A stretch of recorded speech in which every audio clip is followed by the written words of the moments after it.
d'expliquer un petit peu mon histoire.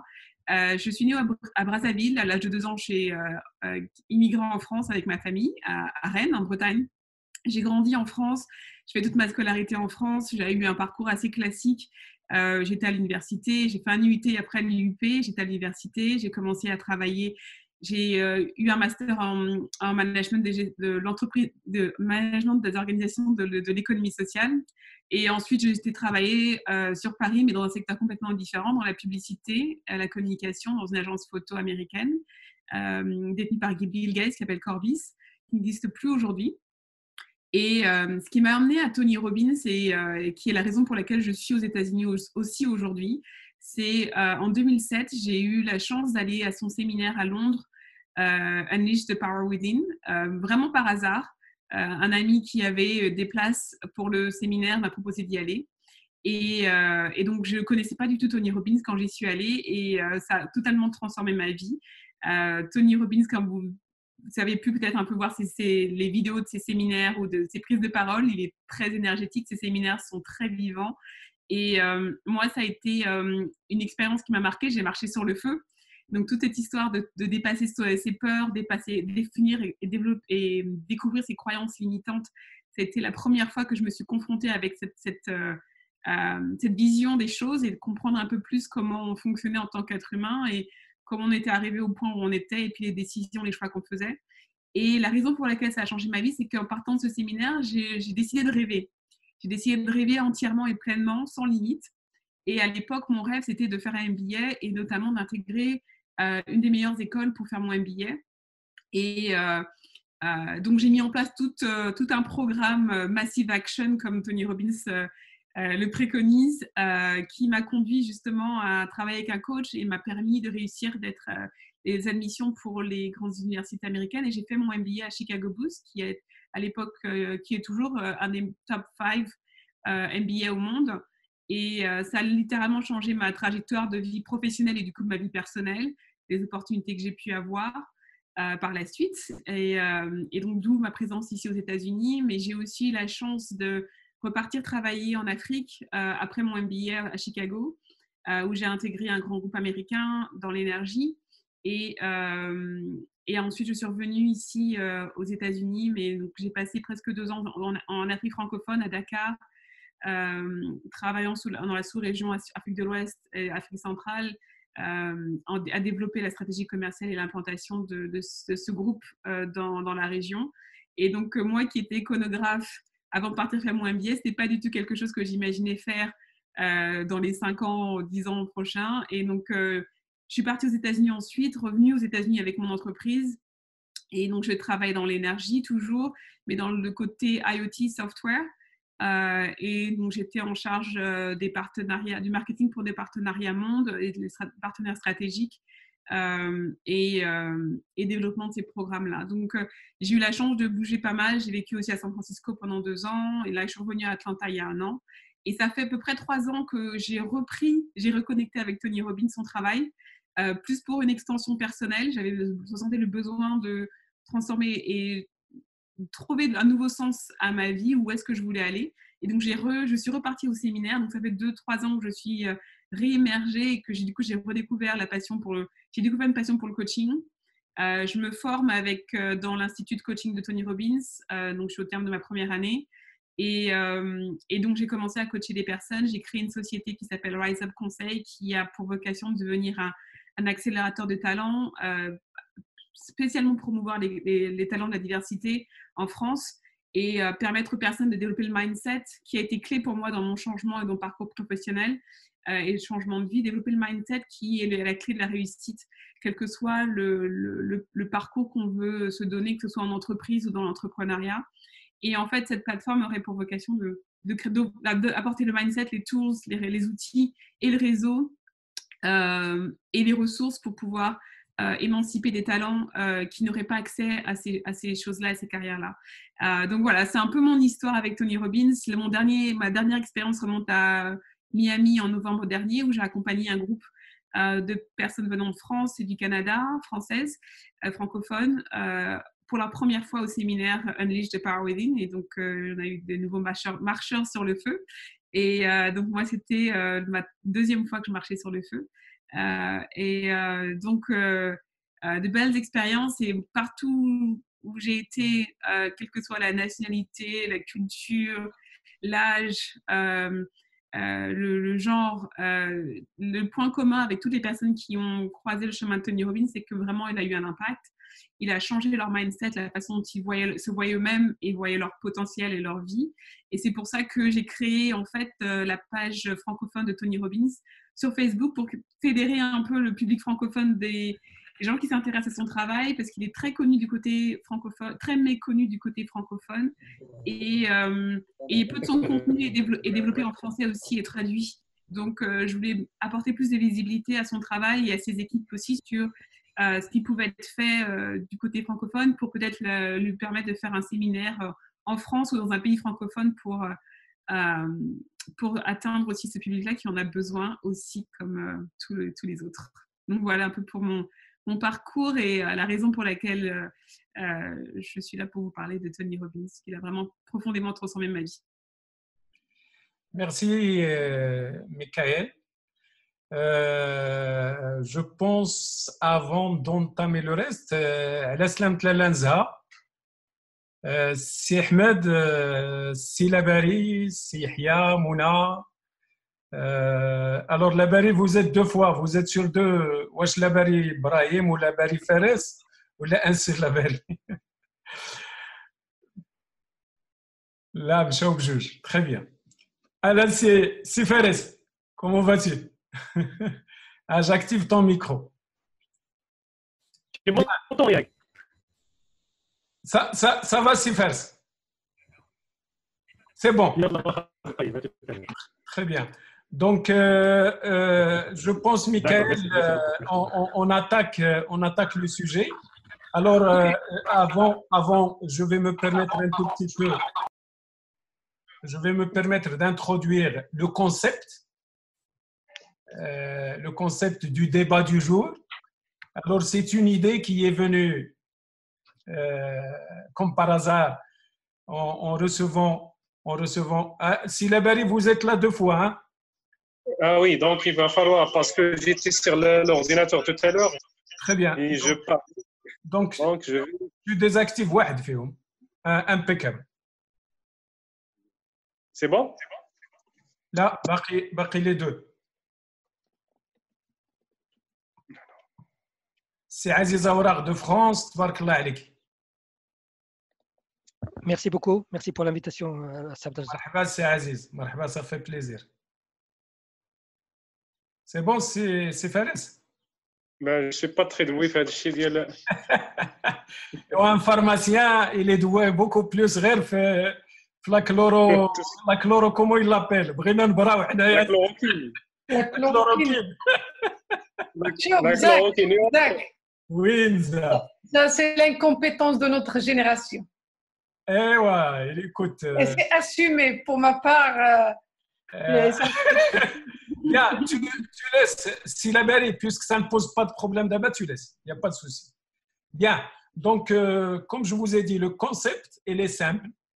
Je suis parti sur le principe d'inviter un auteur et un livre chaque jour. C'est un tout petit peu pour sortir de la routine du confinement, comme vous le savez tous. Et pourquoi pas travailler d'une manière empirique, comme je l'ai dit au départ, apprendre des autres. Ça veut dire, moi, je n'ai jamais été auteur, je n'estime pas être auteur. Ça m'arrive des fois de griffonner des articles pour des journaux. Et merci Khali qui a toujours son stylo rouge derrière pour faire la ponctuation. Mais je considère aujourd'hui qu'on a besoin de partager chacun, de partager beaucoup plus nos réussites. Je considère aujourd'hui que toute personne qui est arrivée à sortir ou à éditer un livre, c'est une personne qui a mis son premier pied dans la réussite parce qu'il sait partager, il a fait quelque chose de manière à ce que tout le monde en profite. Et le choix de Michael aussi, il est venu par hasard et comme ça a coïncidé avec la première session et on ne peut pas demander mieux parce qu'il s'agit, on a commencé, les gens commencent du bas, nous on a commencé du haut, Dieu merci. Peut-être c'est la bénédiction du bon Dieu. Donc j'espère garder la même qualité des personnes pour le reste de nos interventions, dans l'esprit de partager et partager, comme le dit si bien Robbins, la réussite. Essayons de partager la réussite et essayons de partager l'espoir. Je donnerai la parole 1 minute à Salah. C'est juste un petit détail. Michael avait demandé de faire un tour de table. Dans notre cas, c'était un tour de bandeau. Donc, moi, j'ai déjà commencé à me présenter, mais le reste du monde ne l'a pas fait. Je devrais savoir connaître ces gens-là rapidement. J'ai une contrainte, c'est ça là. J'ai la contrainte du temps de la plateforme. Ben, tu le fais à leur place. Là, je le fais à leur place. Je laisserai tout le monde se présenter, mais en 1 minute. Voilà. Allez-y. Qui veut se présenter, il lève la main, je débloque. Jacques, je pense qu'1 minute, c'est beaucoup. Hein? C'est pas grave. Une vingtaine de personnes. Maximum 1 minute. 30 secondes, rapidement. 30 secondes, allons-y. Très bien, alors, je commence. Allez, vas-y, Nzah. Après toi, c'est Boucher. Alors, je suis Nzah Hamiddine. Je suis consultante coach. Je pratique en tant que coach depuis en tant que consultante depuis une bonne vingtaine d'années et en tant que coach depuis une douzaine d'années. J'ai lu il y a 5-6 ans le livre Le pouvoir illimité. J'étais bluffée par le contenu du livre et puis j'ai parfois, au gré de certains articles, certaines vidéos, rencontré Tony Robbins. Voilà. Et merci à Zach pour cette initiative et merci à Michaela pour le partage. Alors, c'est Riami. Salam alaikum et Ramadan Mubarak Karim, Inch'Allah. Merci beaucoup, Si Mihamou, pour l'invitation. Donc, je suis enseignant-chercheur dans l'Institut supérieur de génie appliqué à Casa, au Maroc. Et donc, je remercie beaucoup Si Mihamou sur ce programme. Donc, c'est un nouveau, surtout dans cette période de confinement, on a besoin. Juste, moi aussi, donc, j'ai écrit, c'est-à-dire quelques livres dans mon domaine informatique. Je suis là dans le domaine informatique. Voilà, donc ça, c'est un encyclopédie informatique pour manager. Voilà, donc je vous souhaite bonne journée. Merci. Merci beaucoup. Au suivant. Je connais libre à la parole. Yallah, c'est Abdelil. C'est Naïm. Allez-y. Active ton micro, Sinaïm. Le micro ne marche pas. Il n'y a pas de son. Voilà, je vais commencer. Active. Sinaïm. Micro, Sinaïm. Je te prends après. Tu m'entends? Oh, d'accord. Vas-y. Tu m'entends?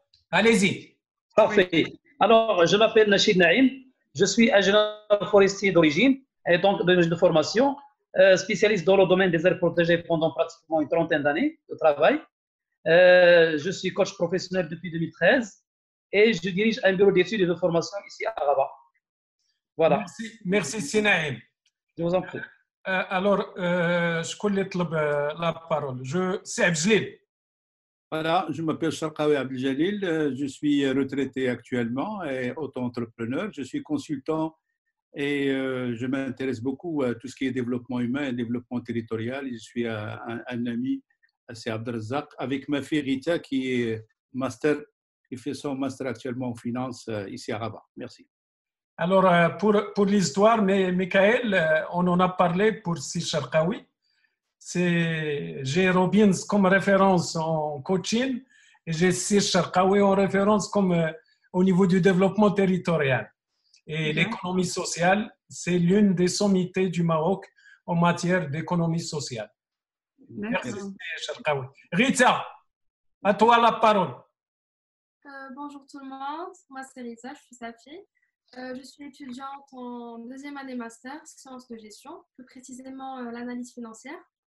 Donc je vous remercie pour ce programme qui est très intéressant et merci à Michaela pour le partage. Merci. Au suivant, je connais la parole. C'est l'Ustad Ait Lhou. C'est le Ghazi. Je suis là. Bonjour tout le monde.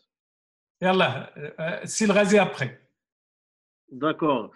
Alors, donc, Driss Ait Lhou, je suis professeur de sociologie à l'université Qadi Ayad à Marrakech. Alors, donc, moi, j'essaie de joindre le coaching au territoire. Et je prétends être quelqu'un qui pratique et qui initie le coaching territorial. Voilà, jusqu'à preuve du contraire. Merci, Cédric. C'est l'occasion de vous dire que Cédric serait notre invité avec l'un de ses ouvrages demain, Inch'Allah, pour parler de la mazirité. Parce que pour Michaela, peut-être qu'il ne connaît pas la culture marocaine, le contexte marocain, il y a à majorité amazir. Donc, et Cédric va parler un peu sur le choix de la langue. Ce sont les Moroccan natives. Donc là, vous êtes les bienvenus demain pour partager avec monsieur le professeur Ait Lhou son ouvrage sur la mazirité et le langage. Bon, je ne me souviens pas du titre, j'ai le livre à côté. Donc, c'est Amazirité au singulier, mythe de l'unité linguistique de l'Amazigh au Maroc. C'est un sujet fort intéressant que nous aurons l'occasion de partager demain. Monsieur El Ghazi. Bonjour à toutes et à tous. Merci à Abdelrazak pour cette initiative. Et merci à Michael pour cette intervention et aux autres pour le partage, comme vous avez dit. Bon, je suis El Ghazi El Kbir d'Arban Mserdan. Donc, je dirais le sommet où les nuages touchent le Maroc. Je suis enseignant à l'école primaire. Je suis poète et écrivain. J'ai pas mal de livres. Voilà, donc on aura l'occasion de nous revoir. Merci encore une fois. Merci, Sil Ghazi. Alors, encore une fois, pour vous inviter à la journée réservée à Sil Ghazi, parce qu'il va partager avec nous aussi son livre qui s'intitule Voyage inachevé. Et c'est prévu pour le jeudi. Il y a qu'à Sil Ghazi. Le jeudi ou là, le vendredi? Le vendredi. Le vendredi. Donc, le vendredi, il va partager avec nous son ouvrage et les remercier d'avance. Je passe la parole à Si Ahmed. Je voudrais juste te poser une question. Ceux qui sont en train de préparer un livre, ils ont le droit de postuler chez toi? L'année prochaine, Inch'Allah. C'est Ahmed. À vous la parole. C'est Ahmed, oui. Vous m'entendez? Parce que le nom fait. Alors, le nom a fait. Alors, bonjour, c'est Monsieur Mertah Mohamed. Ah, Mertah Mohamed. Sciences humaines de Marrakech. Mertah. أنا قريت غير الآخر أحمد. Oui, c'est bon. Alors, c'est Mertah Mohamed. مشرفين سي Mertah. Alors, je suis professeur de littérature et je m'intéresse de très près à ces questions de la communication, essentiellement donc quand on parle de PNL, et c'est ce qui m'intéresse essentiellement dans cette réunion. Et je tiens à remercier Idriss Ait Lhou de m'y avoir invité et vous, Monsieur Mihammo, de m'avoir donné le lien et donné la main. Et je suis là avec vous. Je suis là essentiellement pour écouter. C'est un plaisir. Et merci. C'est un plaisir. Le suivant, je connais. C'est Akram. À toi la parole. Salam alaikum. Donc bonjour tout le monde, je suis Akram. Je suis pragmatique. J'adore Tony Robbins. Merci. Alors, M. Akram, c'est un doctorant en traitement des déchets. Mais Abbas présentera ça à toute fin utile parce que, comme je vous ai dit, il s'agit de partager la réussite. Peut-être le tour de table, ça permet de découvrir des choses dont on aurait besoin éventuellement dans nos recherches. Donc, je complète la présentation. Donc, vous me laissez faire alors. Yalla, Donc, allez. je suis spécialisé dans les systèmes électroniques et automatiques en tant qu'ingénieur d'État et je prépare un doctorat dans la gestion des déchets. Donc, je suis plus biogaz et biomasse. Merci. Ravi. Au suivant. Je connais Baqi. Docteur Labari.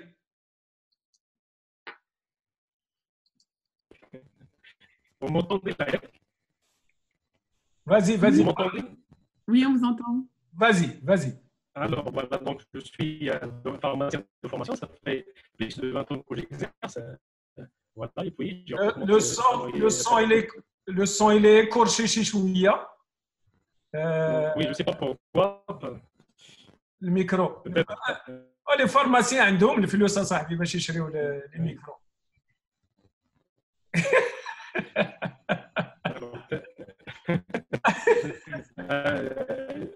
Vous aussi assez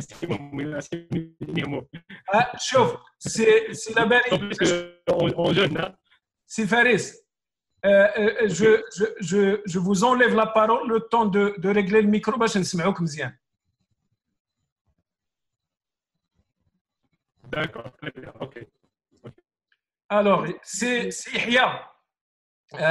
بلاتي يحيى نعطيو العيشه.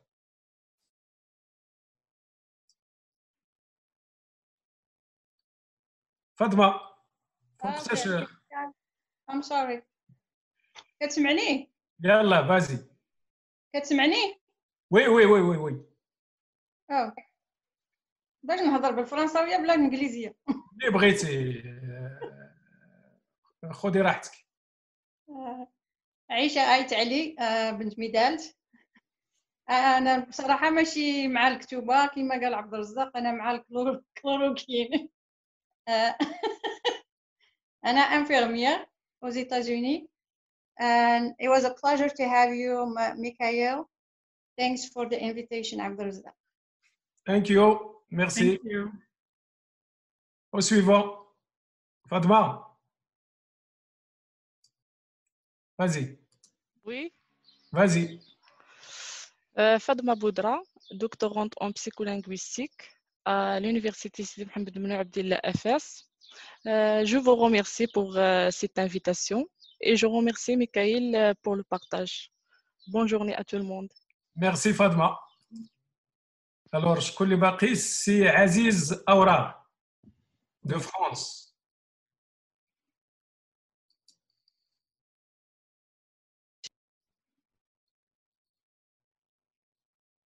C'est Aziz. Voilà. Je vais rétablir votre... Ouais, voilà, c'est parfait. Donc, Aziz Aourak de Midelt, merci pour cette initiative. Donc, je suis informaticien, ingénieur système et je travaille dans un établissement public en France. Merci, c'est Aziz. Voilà. Alors, pour information, nous allons rendre hommage via Si Aourar à son frère qui est écrivain-poète, qui est décédé il y a quelques mois, qui était un ami d'enfance, donc Allah yarhamou par la même occasion. Et on aurait l'occasion de partager avec lui quelques vers de ses poésies qui ont été réalisées par Mouha. C'est ça, c'est Aziz Yak. Allah yarhamou. Tout à fait, oui. Alors, si la Bari, c'est bon? Alors, j'ai... Vas-y. Allô, c'est Abdelzak. Vas-y, vas-y, docteur. C'est bon, parce que j'ai changé maintenant. C'est mieux. Je dis que d'abord le portable, oui, justement. Alors, voilà, ça fait plaisir de te revoir, hein, premièrement. Alors, voilà, je suis pharmacien, j'exerce, ça fait plus de 20 ans, hein, et récemment, je me suis converti pour faire la sociologie, hein. J'ai un master en sociologie de développement, et puis je suis maintenant doctorant en sociologie de santé, hein. Donc, je vais bien rimer avec le hadith, hein. تبارك الله عليك. Mouna, vas-y. Mouna. Allô? Allô, Oui, Lala. bonjour tout le monde, merci Abdelrazak pour l'invitation. Je m'appelle Mouna Abid de Meknès, je travaille à la banque depuis 7 ans. J'ai lu Le pouvoir illimité en 2014 et c'était un cadeau d'une amie, justement pour pouvoir surmonter une situation qui était délicate. Alors, je suis très intéressée par le sujet. Merci à Mikaël, merci à vous tous. Merci, Mouna. C'est Hassan.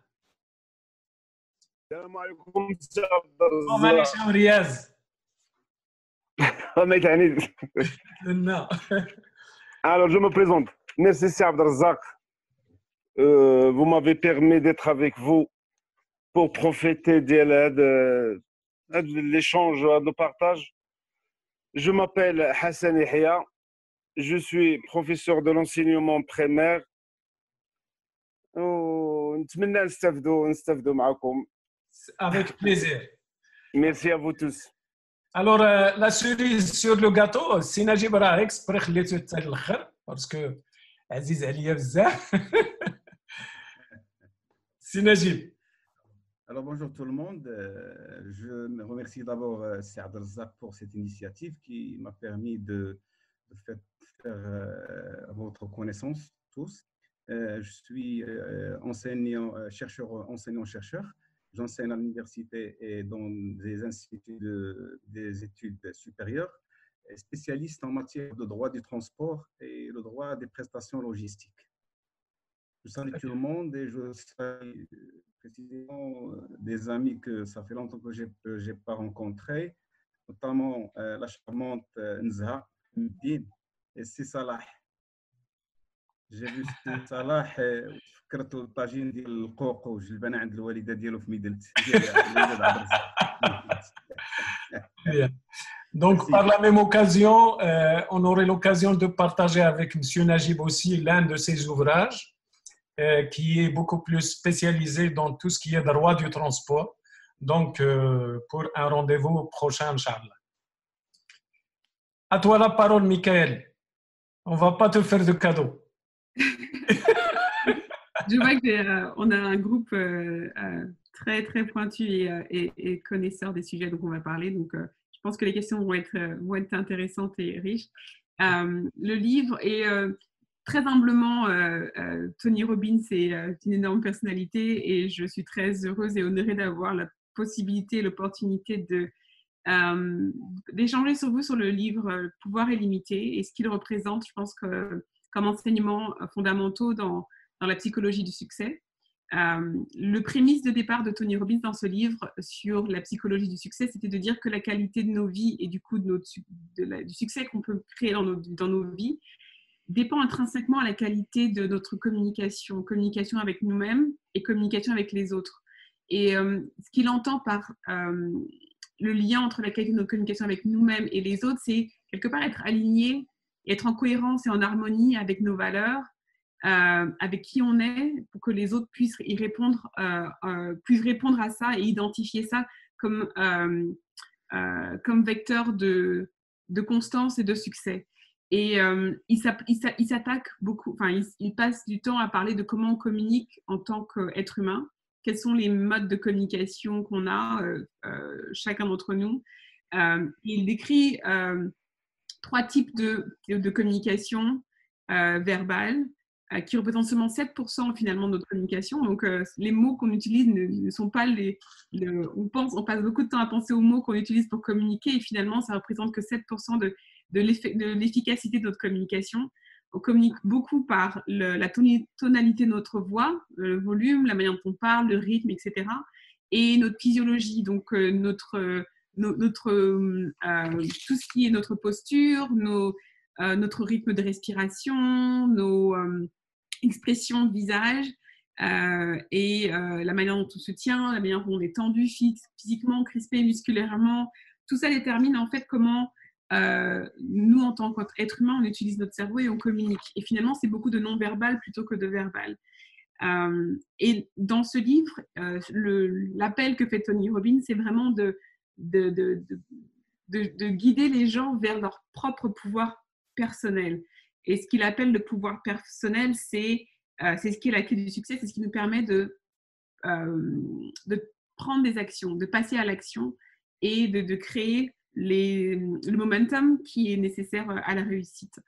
Il développe un certain nombre de frameworks, de schémas en fait dans ce livre qui décrivent différents outils qu'on peut mettre en pratique pour justement comprendre comment changer, transformer notre physiologie, notre psychologie pour aller de l'avant et réussir toute chose qu'on envisage dans notre vie.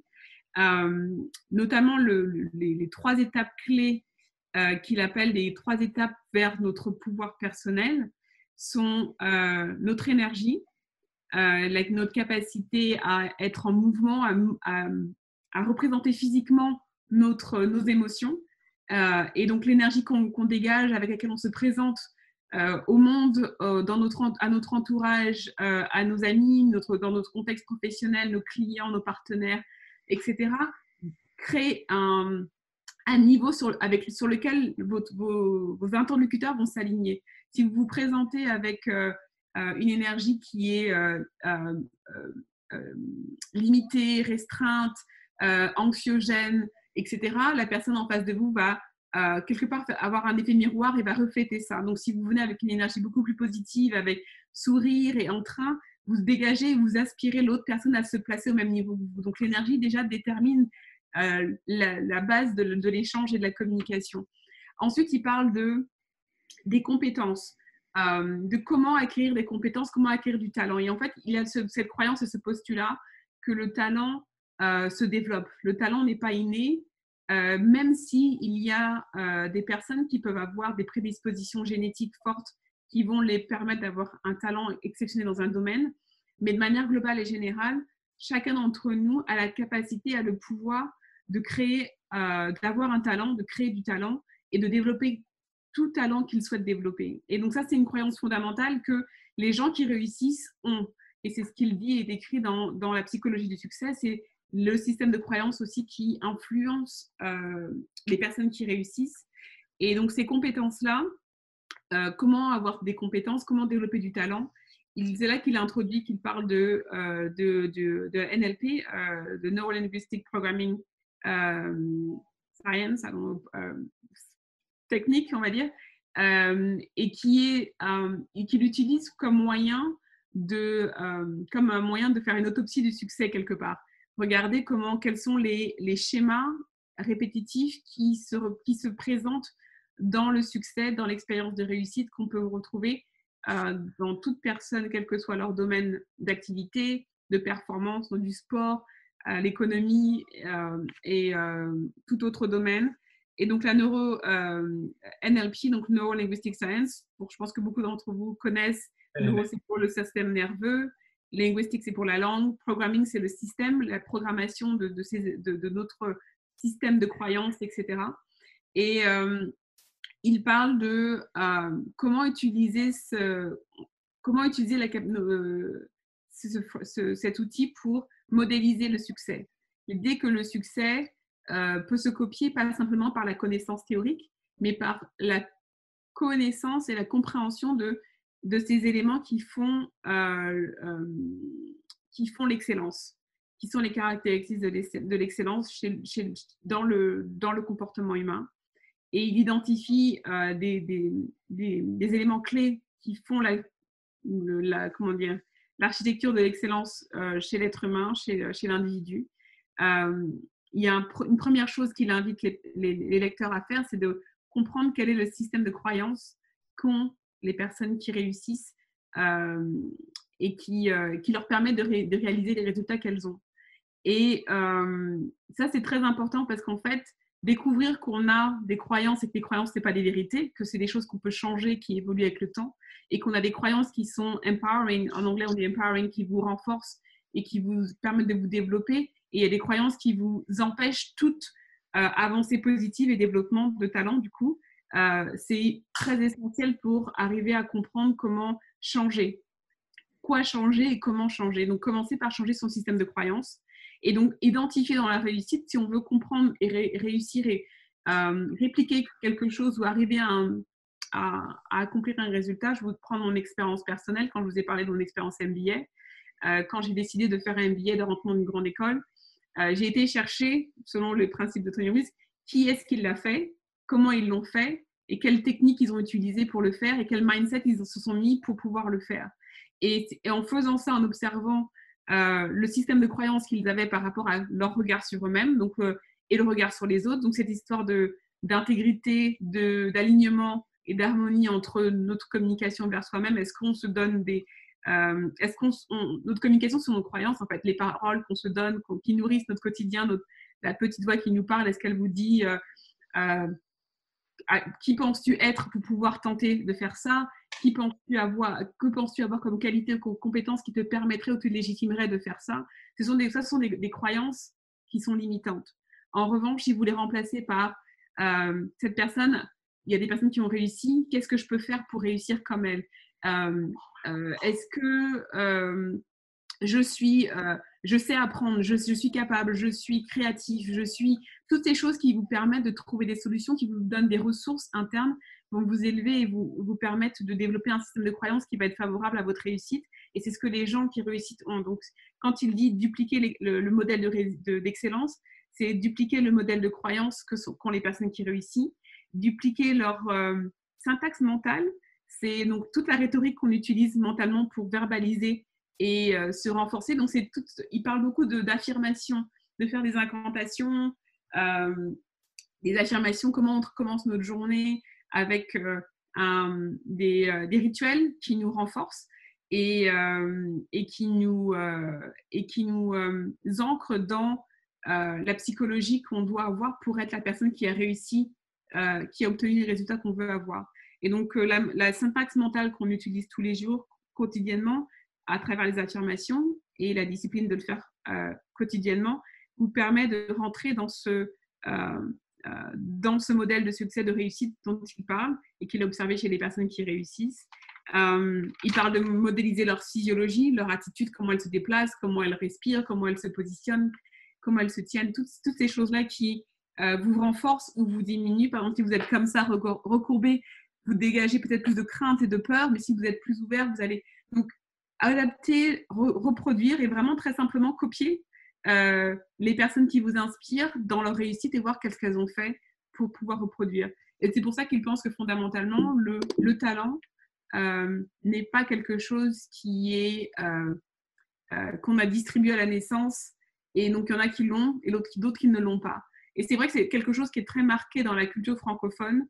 Moi, je sais quand je suis allée aux États-Unis, j'ai dû avoir un changement de perspective par rapport à ça, parce que j'ai grandi avec l'idée qu'il y avait des personnes qui étaient prédisposées il y avait des personnes qui avaient le talent et les autres. Et mon projet de faire un MBA m'a forcé à changer de paradigme par rapport à cette vision du talent, cette vision de la réussite, que ce n'était pas... c'était accessible en fait, c'était accessible à tout le monde, et que en y mettant le temps, l'effort, le travail, le talent, la compétence, l'expertise était tout à fait possible de l'acquérir.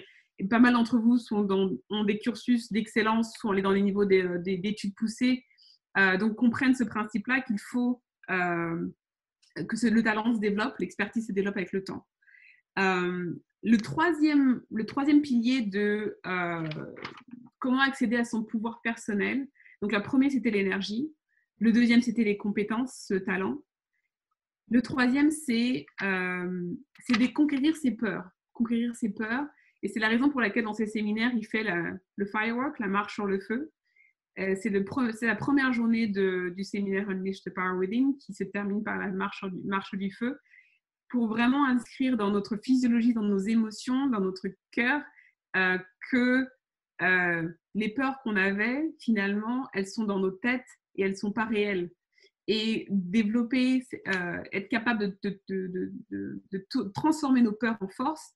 Et la recette ultime, on va dire, c'est le dernier, c'est le closing step pour vraiment réussir à atteindre l'excellence, à atteindre le succès, quel que soit ce qu'on définit comme succès. C'est ce qui est pour nous souvent de l'autre côté de notre peur. Souvent, ce qu'on a peur de faire, c'est parce que c'est là où on doit grandir, c'est là où on doit être pour grandir et se développer. Et donc, il faut pouvoir trouver la force en soi de passer au-delà de ça. Ensuite, il parle de disciplines qui sont de cette discipline cette discipline de la réussite qui permettent d'introduire des résultats, d'obtenir des résultats de qualité dans notre vie personnelle comme professionnelle. Je vais les lister là et une par une. La première, c'est il faut toujours toujours commencer à partir d'une base de personal power. Donc, toute cette fondation dont on a parlé, c'est une espèce de priming, en fait. C'est ce qu'il considère comme votre priming. Et d'ailleurs, dans ses séminaires, dans ses enseignements, il parle de l'importance de ce qu'il appelle priming, c'est de vous conditionner dans votre personal power pour pouvoir attaquer ce que vous voulez attaquer, des objectifs que vous êtes donnés, etc. Et donc, toujours commencer à agir de cette base de personal power, c'est faire votre priming, c'est travailler sur votre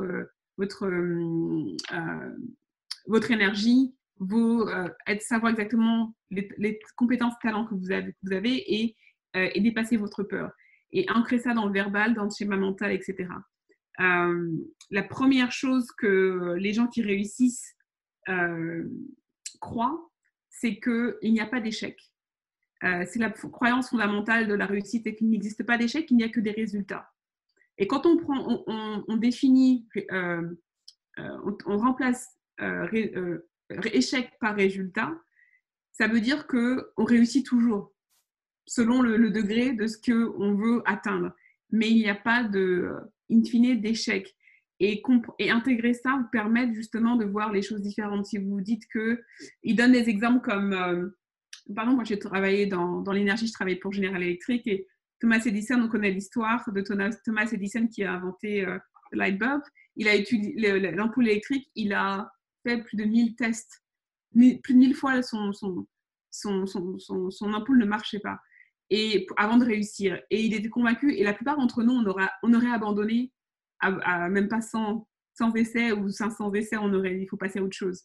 Cette croyance que lui, il n'a jamais échoué, lui a permis de créer cette invention. Donc, c'est vraiment quelque chose de fondamental dans l'architecture de la réussite, dans la psychologie de la réussite, c'est que dans la réussite, il n'y a pas d'échec, il n'y a que des résultats. L'autre chose la deuxième étape, et que de ces résultats, on apprend toujours quelque chose pour réitérer. Donc, dans l'entrepreneuriat, on retrouve ça, on parle beaucoup d'itération, les modèles de Lean Startup, etc., du modèle agile, etc., qui sont liés à l'idéation créative, intègrent l'idée qu'il faut toujours réitérer, créer une action, avoir un résultat, analyser, pivoter, changer, refaire l'action, voir le résultat, analyser, changer. Donc, cette croyance fondamentale qu'il n'y a pas d'échec.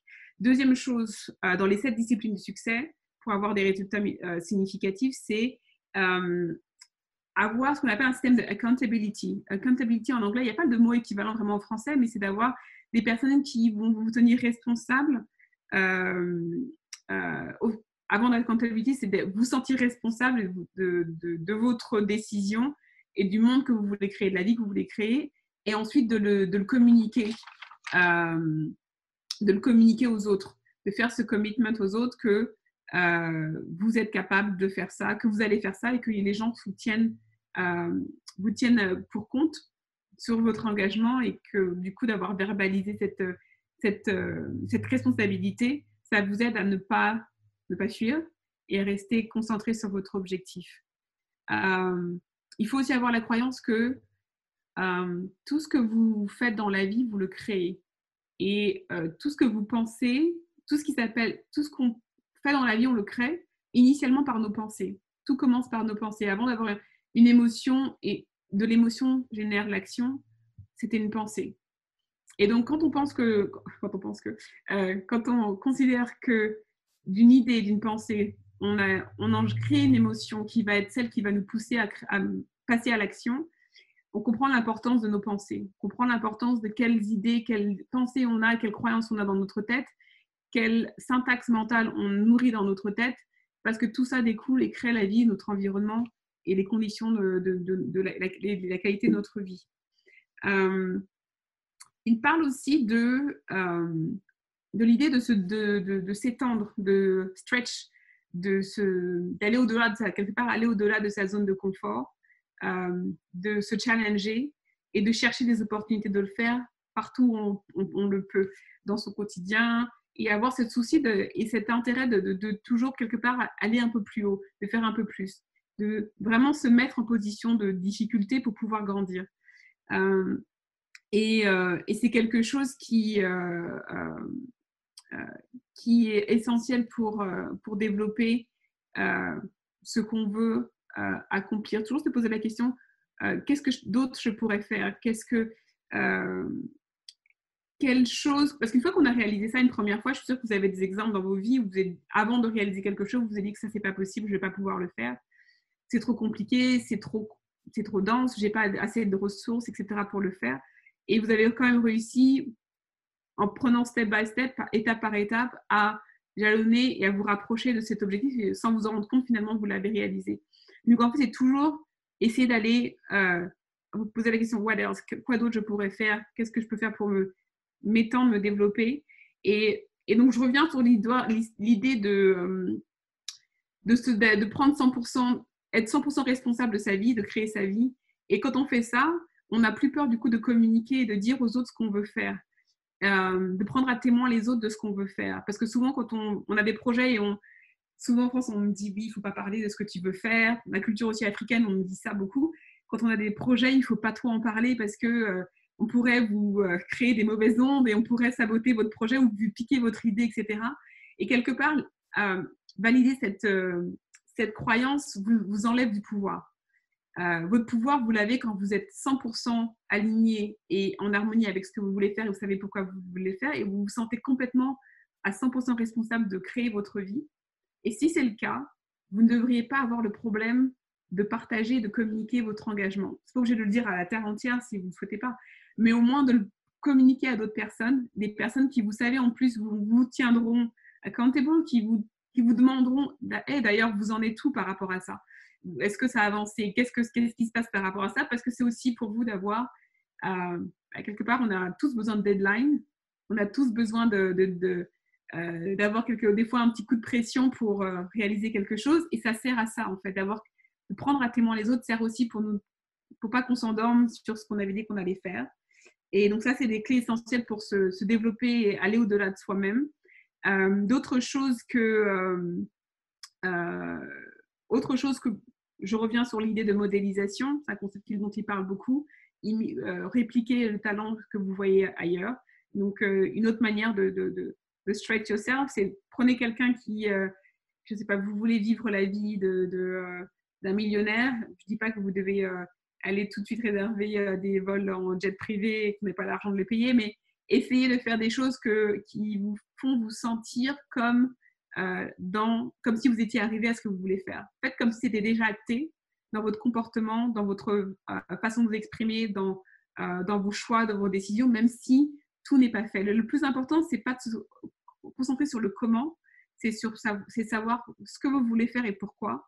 Le comment va se mettre en place par la suite. Donc, modéliser quelqu'un qui fait déjà a déjà réussi à obtenir les résultats que vous voulez et modéliser dans ses actions pour produire les mêmes résultats qu'il a. Et vous devez le faire, ne pas passer à côté des choses et dire que vous allez le faire et ne jamais le faire. Il faut passer à l'action, massive action toujours. Et être engagé, comment dire, la phrase c'est committed to unconscious competence, donc être engagé dans vos compétences, croire que vous avez les compétences inconsciemment sans qu'elles soient actives. Vous dire que vous avez ce qu'il faut en vous, même si vous n'avez pas consciemment ce qu'il faut pour faire quelque chose, c'est-à-dire ne pas se préoccuper du comment. On n'utilise que 10% de notre capacité en tant qu'être humain, on n'utilise que 10% de notre cerveau. Donc, ça veut dire que la plupart des choses qu'on fait et qu'on sait faire, on les fait inconsciemment. Et comme pas mal de choses qu'on sait faire, qu'on fait inconsciemment, il y a parmi ces choses-là des talents qu'on a qui sont dormants Et l'idée de se dire que le talent ou la compétence que je vais avoir, je l'ai déjà chez moi, elle est en sommeil, va vous aider justement à ne pas vouloir trop réfléchir à comment de manière active. Et quand on est trop focalisé sur le comment de manière active, cognitive, et qu'on est trop en train de réfléchir sur step by step, étape par étape, qu'est-ce qu'il faut pour faire ça, on est paralysé par l'analyse. Et on est paralysé par vouloir accumuler beaucoup d'informations pour se rassurer qu'on puisse le faire. Alors que quand on prend une décision de passer à l'action, à faire quelque chose, moi c'est quelque chose que j'ai expérimenté, testé et vraiment validé, et intégré surtout ces 3 dernières années où je me suis replongée dans le développement personnel. La capacité d'avoir une vision, de savoir pourquoi on veut le faire et pas s'accrocher au comment pour commencer à passer à l'action est hyper importante. Et parce qu'en fait, quand on prend cette décision, on ne connaît pas tout ce qu'on ne sait pas. You don't know what you don't know. Vous ne savez pas tout ce que vous ne savez pas, y compris ce qui est dans votre subconscient qui marche pour vous et les choses de l'univers qui vont venir à vous au moment où vous en avez besoin, les ressources dont vous avez besoin pour vous permettre de réaliser ce que vous voulez réaliser. Donc, au moment où vous prenez une décision, vous n'avez pas en main de manière active et consciente toutes les ressources toutes les ressources et compétences dont vous avez besoin pour réaliser votre objectif. Et les gens qui réussissent l'ont totalement intégré et ne s'attardent pas du tout au comment. C'est la manière dont fonctionnent et pensent les CEO, les chefs d'entreprise, les politiques, les dirigeants d'État. Ils définissent une vision, ils savent pourquoi ils veulent y aller. Le comment est une machine qui va se mettre en place au temps où il faudra, avec les ressources qu'il faudra, mais le comment se manifestera porté par ces deux premières choses importantes. Et toujours le faire avec intégrité personnelle. Intégrité, ça veut dire, c'est-à-dire un alignement avec vos valeurs. Intégrité, on peut confondre intégrité et honnêteté, une bonne valeur. Si vous faites les choses de manière malhonnête, et vous le faites constamment de manière malhonnête, vous êtes intègre avec vous-même. Si vos valeurs sont d'être malhonnête et que vous le faites de manière cohérente et constante, vous êtes intègre dans votre malhonnêteté. L'intégrité, c'est d'être aligné avec vos valeurs et faire les choses en accord avec ça, parce que quand vous faites les choses en accord avec ça, vous dégagez quelque part des vibrations, des énergies auxquelles les autres sont réceptifs et du coup réagissent et communiquent. Rappelez-vous ce qu'on disait sur la manière dont l'être humain communique, et que 7% qui est verbal. Tout le reste, quelque part, est non verbal. Et l'énergie et les vibrations qu'on dégage viennent de l'intégrité qu'on peut avoir quand on communique. Et si on est aligné, on communique bien, efficacement, et on attire les réponses et les ressources à nous qui répondent à nos problématiques, etc. Et on fait fi du bruit et des choses qu'on ne voudrait pas attirer vers nous, parce que les choses qu'on ne voudrait pas attirer vers nous viennent à nous lorsqu'on n'est pas... quand on ne fonctionne pas avec intégrité, quand on n'est pas aligné avec soi-même. Une autre chose dont il parle pour les clés pour se développer, grandir, stretch yourself. Donc je vais peut-être faire un petit récapitulatif. Il y avait l'engagement sur les choses qu'on veut faire, le faire un engagement public, de dire qu'on veut faire quelque chose, l'annoncer, le dire publiquement, en tout cas à quelqu'un qui peut nous tenir responsable de notre engagement, modéliser quelqu'un qui a obtenu les résultats qu'on veut avoir, passer à l'action, être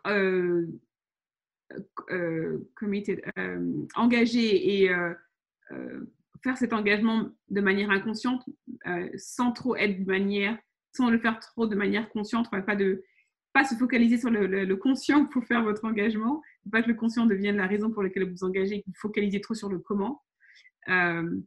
Toujours fonctionner de manière intègre avec vos valeurs.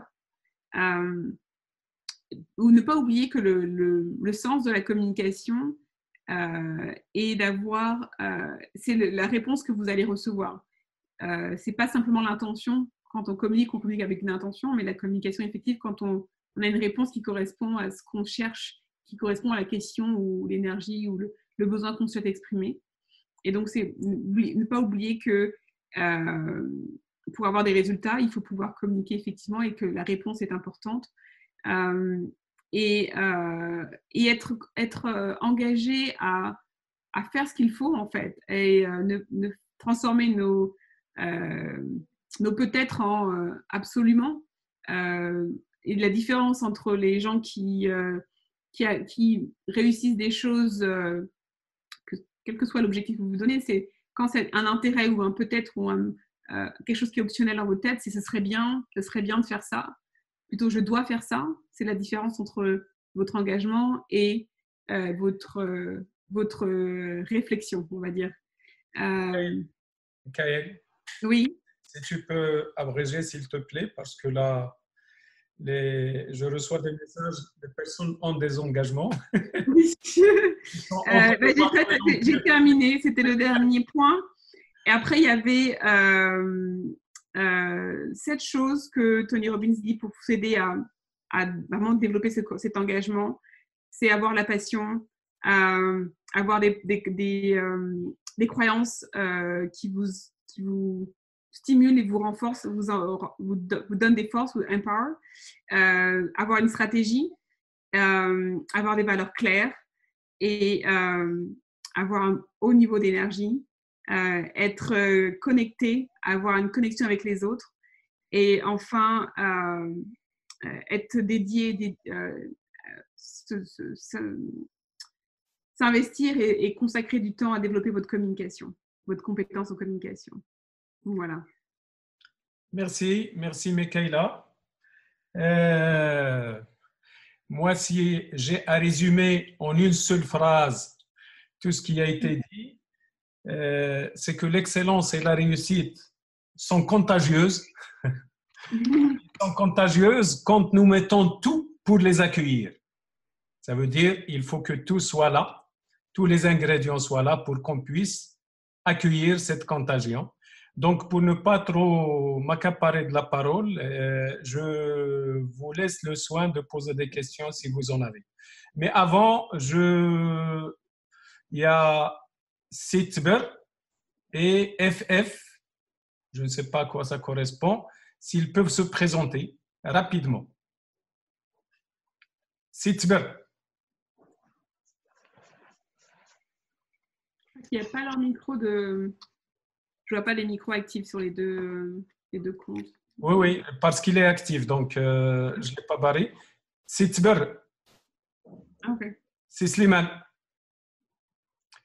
FF, je ne sais pas à quoi ça correspond. Allez-y, à vous la parole, FF. Juste pour une petite présentation rapide. Rapidement. Alors, je ne sais pas si vous m'entendez. Oui, là c'est bon. D'accord. Bonjour, alors FF, c'est moi, Youssef Fassifiri, je suis un ami de Aziz Aourar. Aourar, tout à fait. Marhaba, c'est Fassifiri. Je suis plus intéressé par le débat d'après-demain que celui d'aujourd'hui, puisque un hommage sera rendu au poète de Midelt, c'est Mohamed Aourar, Allah yarhamou. Tout à fait, Allah yarhamou. J'ai pu apprécier quelques-unes de vos discussions. Bon, je crois que ça tourne autour du coaching. Du développement personnel. Du développement personnel. Alors moi, je ne me situe pas du tout dans cette optique. Très bien. Il y a quelques années, j'étais dans le développement personnel, mais je suis passé à une autre optique qui est très différente, c'est celle de la psychanalyse. Impeccable.